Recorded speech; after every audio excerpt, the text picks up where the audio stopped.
Hello, YouTube. Well, as the title says, this is my review of Transformers 4 Age of Extinction, or just Transformers Age of Extinction. Um, okay, how to approach this movie? I feel like with this movie and any Michael Bay movie in general, you can take this in two different perspectives, like the critic perspective and the audience perspective. Uh, the critic perspective obviously is Michael Bay is a hated director by critics. Like every single movie he makes has well, except The Rock, but aside from The Rock, every movie he has made has been like trashed by critics, and to be honest, rightfully so. I mean, a lot of movies he made are actually really bad, but um, then there's the audience perspective, which is actually really different. Audiences actually tend to love Michael Bay movies, and they use this really well. I mean, people will have like honest justifications for why they love a certain Michael Bay movie, but the one that I hear the most and the one that I have the most problem with is, well, it's a movie about action. What were you expecting? Good story? And that right there is a problematic type of thinking. So basically what I get from that is it's okay to sacrifice good like the basics of good storytelling, like pacing, character development, like good villains, good heroes, good characters in general. It's good to sacrifice that as long as you have like action and all this other junk. Like that's why I don't like that justification. Like it's fine if you like the movie, like if you seriously liked it, but if you're using the justification like, well, I wasn't really expecting much, then that's pretty bad. You're lowering your expectations, and you shouldn't do that, like for any movie. But anyways, that I had to get that out of the way when it comes to Michael Bay because I'm gonna be analyzing this movie from both perspectives, the critic and the audience. Now, um, this movie has attracted a lot of hate, so I'm actually gonna start off with the good, or the audience perspective. How to describe this? It feels like this is the kind of movie that okay, let's say movies are food. I'm sorry, I like using analogies. Let's say movies are food, and let's say a movie like what's a really good movie? The Godfather. Let's say The Godfather is a really juicy steak, or something like the Dark Knight is like uh a sundae, like a really good sundae with like rich ice cream and like Ghirardelli chocolate, whatever. Michael Bay movies tend to be like fast food. Like as an audience member, like I know it's like a bad movie, but at the same time, I feel like I didn't really waste my time with the movie. Like it's a weird predicament. Like I hate it, but at the same time, it's not. It's entertaining, and that's what I feel like. Okay, for the record, bad movies can be like entertaining. Like there are movies out there that are like they fail in like storytelling and other departments, but there's still like an entertaining watch, and which is fine. I mean, like bad movies can be enjoyable. Michael Bay skirts this line a bit. Like I feel like some movies he makes are like bad but good, and some are just bad but bad. And that's the reason why he skirts that line is he tends to what's the word? He tends to take himself a little too seriously, and he also kind of pushes the line of decency. And for a bad movie to be enjoyable, like you can't really cross those lines. Like you can't. You have to know that what you're making is campy, and you have to understand that there's a limit to like what the audience can see on screen before they get offended. And the reason why I bring that up is when it comes to the guilty pleasure meter for Age of Extinction and Transformers series in general, I feel like Age of Extinction is the least offensive compared to Hmm. Well, maybe it's comparable to one, but it's definitely less offensive than two and three. Like two, you had those racist twin robots, and three, you had well, I could barely remember what happened in three, but I remember three not being very entertaining.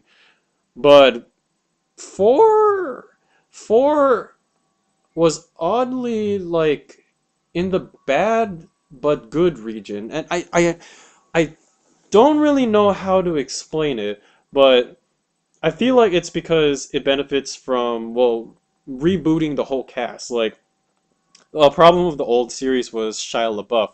And the reason why, I mean, okay, I don't hate Shia LaBeouf, but, like, he I notice that whenever he acts, he rushes his lines. Like he rushes everything he does. And I guess they used that to their advantage when they had him in the series. Like they tried to make him like quirky, but he ended up just getting really annoying. Like the first movie was fine, two and three, he just "Ugh."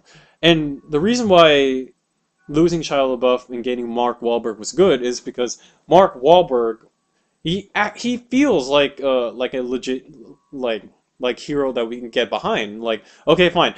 Uh, he's given a lot of dumb stuff. Okay, okay, let's be fair. He does a lot of dumb stuff in this movie. Like there's a scene where he finds a weapon cabinet and it's like ooh guns, and he doesn't even think about like the dangers of picking up a gun there. And the reason why you don't hate Mark Wahlberg for doing dumb stuff, whereas you would hate Shia LaBeouf for doing dumb stuff, is because Mark Wahlberg has a kind of charm to him. Like he can say the dumbest lines in the movies, and it still comes out as kind of like cool. I don't know what I mean. I guess it's attributed to charisma. Like I never really like believed Shia LaBeouf was giving like a really confident performance. Whereas Mark Wahlberg, like he just feels like comfortable in this setting. Like he just feels like he's just a really good protagonist to get behind. And also, the human characters in this were not that bad, actually. Um, with the one exception of Nicola Peltz, who I'll get to her in a second. The human characters compared to the other movies were not as annoying. Like, I actually like them, to be honest. There's Stanley Tucci as the Steve Jobs character, which at first was annoying, but as the movie went on, like he actually grew on you. It was actually kind of interesting, and there was Li Bingbing playing the secretary. Um, she was cool, and there was a bunch of other side characters, and they weren't as annoying. They really weren't as annoying as the second and third movie, and but I mean, I guess the problem here was since they weren't annoying, they felt unnecessary, so they were kind of just there. But I mean, the overall point is that the characters were a plus to this movie. And in terms of guilty pleasure, I mean, since the audience who watches this like they're expecting uh, nice looking cars, hot looking people, action. You get plenty of that in this movie. Like the reason why I think I like the guilty pleasures in this movie better than the past movies is you don't really feel that guilty watching this, if that makes sense. I mean, in the last movies you felt kind of guilty because like you didn't really want to laugh at the racist robots, or you didn't want to like laugh at like Shia LaBeouf being like a dork because he was just being annoying. So in this movie, since it's less annoying, you feel less guilty or feel less ashamed at enjoying it. I can't believe I'm saying that, but this movie is you don't feel as bad for enjoying it. So on the guilty pleasure scale or viewing this movie, it's not that bad. I would give it like a B.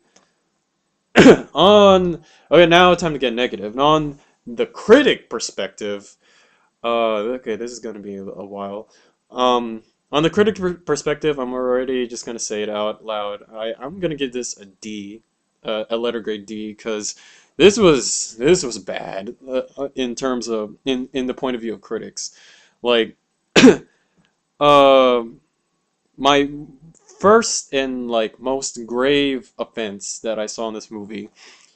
This movie was 165 minutes. Oh my Jesus Lord.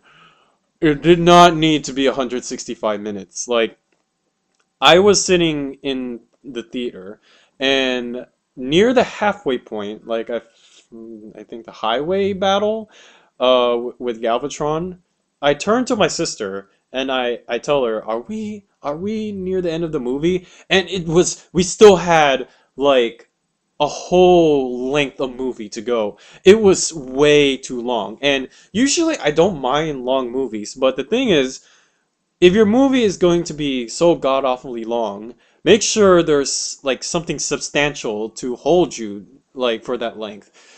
Transformers does not have anything substantial to hold that length. Like, it's just explosions, explosions, and okay, a scene of quietness, and then explosion and explosion. Like, it's like you're moving from stunt to stunt, and after a while, like, okay, at first it's cool to see the stunts, but like it gets so grating that it gets boring. And that's something you never want to see in an action movie, for it to get boring, because when you go to see an action movie, you want to get your blood pumped, like, but like Transformers reached the point where like it's the same basic rule, like if you use too many jump scares, eventually the jump scares don't get scary. Like, there's so much action in this that I actually just started getting bored. And also, even though there's so much action in it, nothing substantial really happens, if that makes sense. Like, you don't really feel a sense of urgency in any of the action scenes. Like, um, I get like when you have the trio of main characters, like you know that they're all going to survive, and the fact that you know they're all going to survive makes everything so like boring and bland. Like, even though you're throwing so much action at us, we know they're going to get out of this movie alive. So there's no urgency to this. It's like you're just watching a bunch of stuff, special effects, which is cool, but it doesn't feel like you're watching anything. And it's mind-boggling that, like, if they cut down on the action scenes, we would actually have like a pretty decent movie.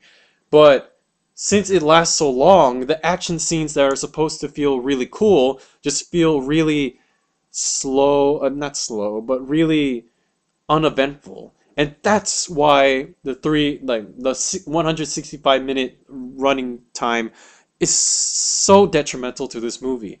It makes it feel it makes it lose its energy as it goes along. And sorry, I'm running. I'm criticizing. I'm spending too much time with the running time. There's other points to get at. Another point to get at. The story was just non-existent. Like, I'm usually good at following the story, but here, okay, the story is okay. Let me get this. The story is Lockdown. The main antagonist of this film is he's a bounty hunter who comes to Earth looking for Optimus Prime, and the reason why he does that is because he's working with the creators. And in order to get to Optimus Prime, he's working with a human villain played by Kelsey Grammer. Forgot his name. Um, So Lockdown is hunting the humans. And okay, see, this is the problem. Like, the plot is simple, but the adds so many things to it that you get lost in like what the main story is, because then they introduce Galvatron, or who's actually Megatron. Then you have this father-daughter like boyfriend subplot going on. Then you have the CEO Steve Jobs subplot, like his redemption arc. Then you have the mercenary in there, and then you have like God, Optimus's redemption arc. Like it's one. This is one of the few movies that I know that the story is both really convoluted, but at the same time non-existent. Like, I know people don't watch Transformers for the story, but like it'd be nice to, be able to easily follow what's going on in this movie. Uh, anyways, I have my notes here. That's why I'm looking at this side. Um, there's too much slow-mo. Way too much slow-mo. And speaking of slow-mo, like there's a lot of scenes where when there is slow-mo, the song by what's the name of that group? Imagine Dragons, I think that's what the group's called. Like there's so many scenes where it's slow-mo and then their song comes in and it makes everything like super like I hate to say this, but super cheesy. Like at least in the other three movies, they didn't use the Linkin Park song like in between their movie in the movie. They saved that to the end. Here, it's like they put it in every time there's a scene where we're supposed to feel like emotional, like oh the daughter's getting kidnapped, oh Optimus is stabbed, and it's like once you've heard, I mean, you use the song once, that's fine. But when you use the song like hell, like four times, it's like it just gets like funny, when you hear it. What else? The humor was kind of awkward. Not much to say there. I mean, the humor is always awkward in Michael Bay movies. Um, I said racist characters, and the one I'm talking about the most, I feel like a lot of people who've seen this movie know what I'm talking about was the samurai. Oh God, Ken Watanabe, what are you doing? Um, yeah, there's an Autobot in this movie who has samurai armor, has katanas, and speaks in broken English and in haikus. And it's like I don't understand. I mean, Michael Bay already had like a racist controversy in the past. Like it's not old. This is nothing new. Like even before Transformers 2, he got this for like Armageddon. So like I don't understand when will he learn that like people just don't like this kind of humor. I mean, okay, fine. Fine. People laugh at racism, okay, I get it. But people don't like it in his movies, so I don't understand why he keeps putting racist jokes in his movies. It doesn't work. But anyways, moving on. Okay, well, going back to what I said about Nicola Peltz, I promised I would go back to that. I'm going to make a very bold statement here. I miss Megan Fox. I even missed that one girl. What's her face? Rosie Huntington, the girl that didn't really make much of an impact. Mainly because okay, one, Nicole Peltz is like the worst actress in that trio. Like that's kind of amazing when you think about it, because I thought Rosie Huntington and Megan Fox are bad, but God, Nicola Peltz, it's like every line she says, you don't believe it. Like she has like this one tone throughout the whole movie. It's like, or okay, two tones. Like she's either screaming or she's just being bland. Like, Dad, I'm going to college, or Dad, I have a boyfriend. It's like, uh, man, Megan Fox had more like range than Nicola Peltz, and also I'm also going to say this. Megan Fox played a better character than Nicola Peltz.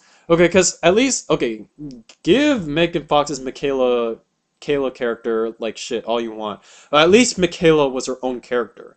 Like, if you took Shia LaBeouf out of the picture, you'd still have like a character. She had like a bad history and she has bad taste in men and she likes fixing cars.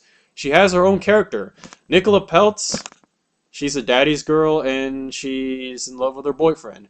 And that's not really traits of her own. That's really like reflections of Mark Wahlberg and that one dude. I forgot his name.